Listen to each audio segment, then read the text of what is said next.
여름이 되면 저마다 가족들이 무더위를 피해서 시원한 산이나 강, 그리고 바다 이런 곳으로 여행 다녀올 겁니다. 팍팍한 일상으로부터의 탈출, 매일 똑같은 삶의 쳇바퀴에 어떤 변화를 주는 것 정말 필요합니다.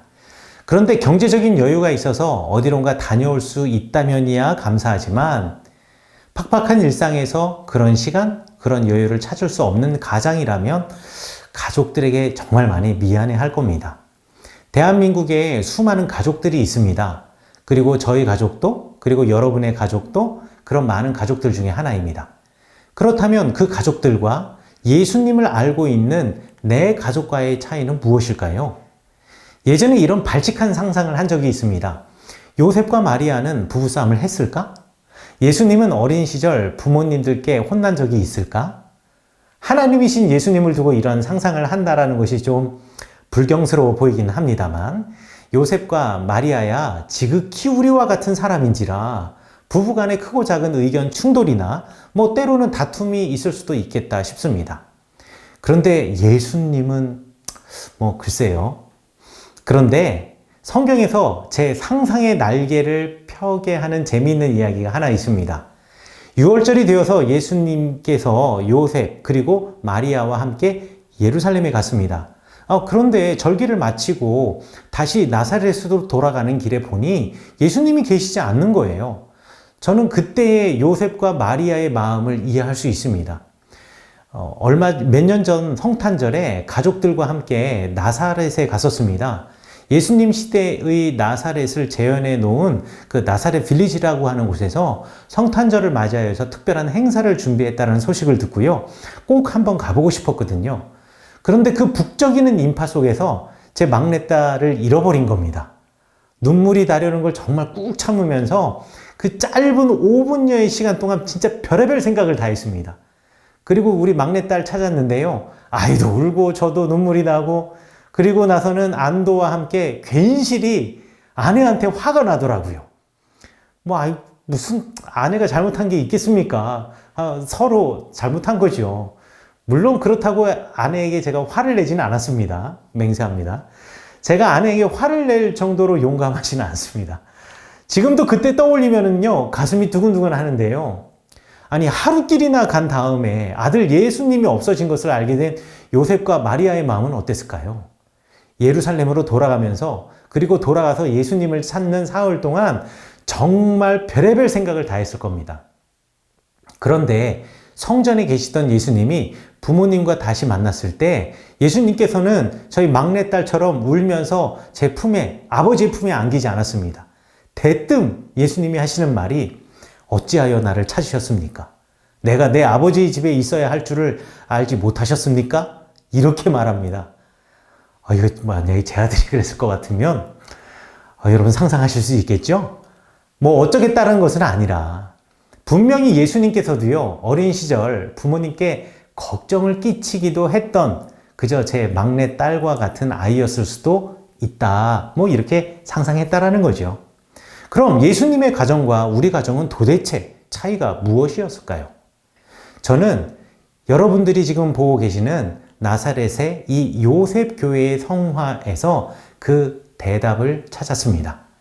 아버지 작업장에서 아버지로부터 일을 배우시는 예수님, 그리고 그런 남편과 아들을 바라보는 어머니의 그 흐뭇한 모습에서 말이죠.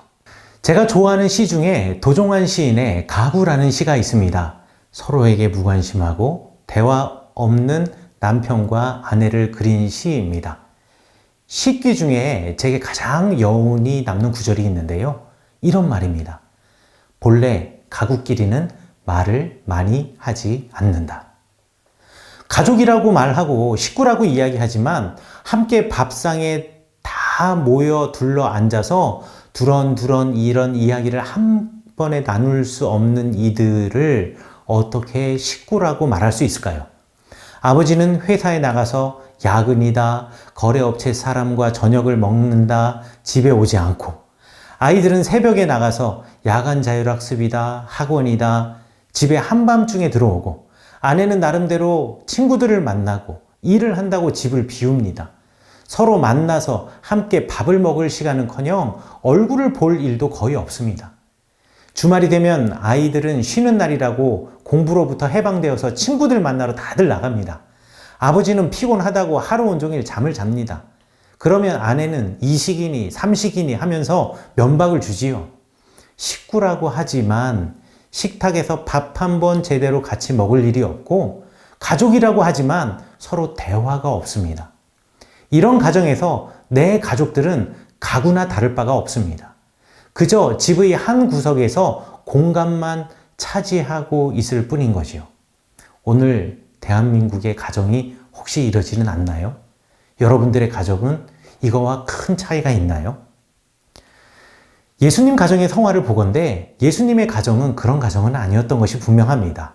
비록 가난했을 수도 있었겠지만 늘 가족들이 함께하는 가정, 한 식탁에서 식사를 하면서 대화를 하는 식구, 그리고 하나님의 천사가 전해준 말을 기억하며 아버지가 아내를 위해서, 아내가 남편을 위해서, 부모가 아이를 위해서, 아이가 부모님을 위해서 기도해 주는 가정. 예수님의 가정은 바로 이런 모습이 아니었을까요? 네, 제가 처음 시작하면서 피서와 여행 이야기를 하였는데요. 여러분들 의무감으로 가는 그 여행, 피서였다면 오히려 다녀와서 더 피곤할지도 모르겠습니다. 그러나 비록 여행이라는 이름으로 어딘가를 다녀오지는 못할지라도 정말 가족들이 식구가 되고 예수님의 가정과 같은 가정을 이룬다면 몇십 번의 여행보다 더 의미 있는 삶의 변화를 경험하게 되지 않을까 합니다. 이 시간 우리 다 함께 기도하겠는데요. 특별히 여러분들의 가족을 위해서 기도합니다. 성지순례 오신 것 먼저 환영하고요. 그런데 함께 하지 못하는 지금 집에 있는 여러분의 남편, 여러분의 자녀, 여러분의 아내, 그리고 여러분의 부모님, 여러분들의 형제를 생각하면서 우리도 주님의 가정 이루기 원합니다. 믿음의 가정 이루기 원합니다. 서로를 위해서 기도하는 가정 되기를 원합니다. 혹시 신앙생활 하지 않는 식구들이 있다면, 지인들이 있다면, 그들을 위해서 또 함께 기도하며 믿음으로 함께 세워지는 가정 되기 원합니다. 여러분들의 가족과 여러분들의 식구들을 위하여서 시간 다 함께 기도하겠습니다.